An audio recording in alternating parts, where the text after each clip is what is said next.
उपवासात जर साबुदाणा खाऊन कंटाळा आला असेल तर तुम्ही ही वेगळी अशी बगर आमटीची रेसिपी बनवू शकतात.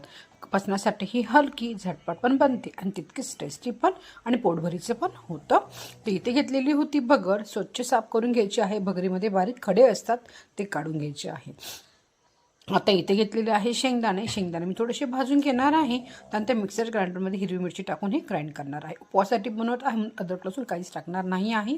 अशाच प्रकारे बगर भाजून घ्यायची आहे. बगर भाजली की ती मी स्वच्छ धुवून घेणार आहे. आता पॅनमध्ये टाकलेलं आहे तेल जिरं फ्राय झाल्यावर त्यामध्ये मी 1.5 कप पाणी टाकलं होतं आणि चवीनुसार मीठ टाकायचं आहे. पाण्यात उकळी आली की त्यामध्ये धुतलेली बगर टाकणार आहे आणि शिजून घ्यायची. बगर शिजायला वेळ लागत नाही, हार्डली 4 ते 5 मिनिटामध्ये बगर छान शिजून आपली तयार होते. तुम्ही इथे बघू शकतात बगर पण आपली इथे रेडी झालेली आहे.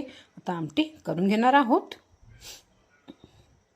आमटी करण्यासाठी तेल गरम केलं, त्यात जिरं टाकणार आहे. उपवासासाठी तुम्ही जिरं खात नसेल तर स्किप पण करू शकतात.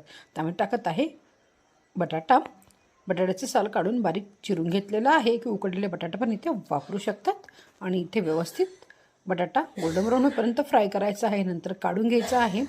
त्याला परत जिरं टाकलं होतं, आता त्यात टाकत आहे आपलं शेंगदाण्याचं वाटण आणि छान तेल सुटेपर्यंत फ्राय करून घ्यायचं आहे.